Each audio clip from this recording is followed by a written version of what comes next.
मित्रों, आज हम इस वीडियो में विशाख रविवार की कहानी आपसे शेयर कर रहे हैं। विशाख रविवार की कहानी इस प्रकार से है।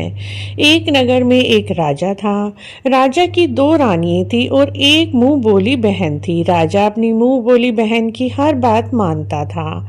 राजा अपनी छोटी रानी से अधिक प्यार करता था, जिससे बड़ी रानी उससे चिढ़ती थी। लेकिन राजा अपनी बहन का कहा कभी नहीं टालता था। छोटी रानी बड़ी ही पूजा पाठ करती थी, विशाख स्नान करती, विशाख रविवार का व्रत करती, आंकड़ा सींचती और पूजा पाठ में लगी रहती। उसे किसी से कोई मतलब नहीं था। लेकिन बड़ी रानी उसे देखकर काफी जलती थी। उसने अपनी ननद को उसके खिलाफ भड़का दिया। ननद ने राजा को कहा कि भाभी तो टूने टोटके करती है, रविवार को आंकड़े की सींचती है, आंकड़े की पूजा करती है, पता नहीं कौन सा टोटका क्या करती है। अब राजा ने अपनी बहन के सिखाए में आकर देश में जितने भी आंकड़े के पेड़ थे सभी कटवा दिए। विशाख का रविवार आया। छोटी रानी ने व्रत किया, लेकिन उसने देखा नगर में कोई भी आंकड़े का पौधा नहीं है। वह दूर तक देखती हुई निकल गई जंगल की तरफ। जंगल में उसने देखा एक छोटा सा आंकड़े का पौधा पत्थरों के बीच में था।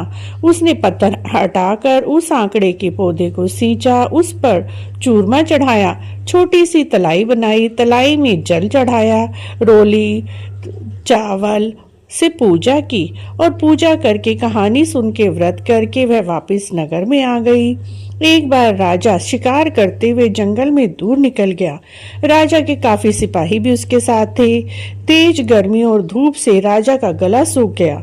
उसे भूख भी तेज लगी थी, लेकिन चारों तरफ कहीं पर भी पानी नजर न आया। लेकिन रानी ने आंकड़े के पेड़ के नीचे जो छोटी सी तलाई बनाई थी वह बड़ी तलाई में परिवर्तित हो गई। आंकड़े का पौधा बड़ा हो गया। आंकड़े के पौधे के पत्तों के ऊपर चूरमा रखा हुआ था। राजा ने देखा दूर पक्षी उड़ रहे हैं। अपने सिपाहियों से कहा, देखो जहां से पक्षी उड़ रहे हैं वहां अवश्य ही पानी होगा। सिपाहियों ने देखा वहां पर एक बड़ी तलाई है जो पानी से लबालब भरी है। आंकड़े के पौधे के ऊपर चूरमा लड्डू रखे हैं। सारे सिपाही वहां पर गए। उन्होंने तलाई से पानी पिया, चूरमे के लड्डू खाए, लेकिन छोटा सा लड्डू इतना अधिक बन गया कि सारे सिपाहियों का पेट भर गया, राजा का पेट भर गया। तब भी वह चूरमे का लड्डू खत्म न हुआ। राजा नगर में आए। नगर में आकर राजा ने ढिंडोरा पिटवाया कि कौन है जो आंकड़े के पौधे के ऊपर चूरमे का लड्डू रख उसे सींच कर आया है। नगर में कोई भी वहां नहीं गया था। लेकिन छोटी रानी ने राजा के सामने उपस्थित होकर कहा, राजा जी माफ कीजिए, आपने मुझे पूजा पाठ करने से मना किया था, लेकिन मैंने ही उस आंकड़े के पौधे के नीचे छोटी सी तलाई बनाई थी और चूरमे के लड्डू से उसकी पूजा की थी। राजा ने कहा, तुम्हारी वजह से ही आज हमारी जान बच पाई है। तुम्हारी पूजा भक्ति से प्रसन्न होकर ही आज हमें जीवन दान मिला है। राजा ने सारे नगर में ढिंडोरा पिटवा दिया। सभी विशाख रविवार को आंकड़ा सींचे, आंकड़े की पूजा करें, इससे घर में अन्न धन की बरकत होगी। इस तरह से राजा और रानी बड़ी ही प्रसन्नता पूर्वक रहने लगे। विशाख नहाते, विशाख के रविवार की पूजा करते। इस तरह से उनका राजपाट धन धान्य से भर गया। वह इस लोक और परलोक का सुख भोग कर वैकुंठ को गए।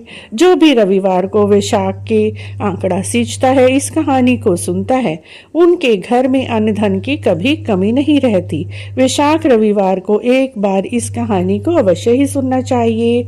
मित्रों, आपको विशाख रविवार की आंकड़ा सींचने की एक कहानी कैसी लगी? अच्छी लगी है तो आप हमारे चैनल को इसी तरह की और कथा कहानियों, पूजा पाठ विधियों के लिए जरूर सब्सक्राइब करें, लाइक करें, वीडियो को शेयर भी करें। कमेंट बॉक्स में जय विष्णु भगवान अवश्य लिखें।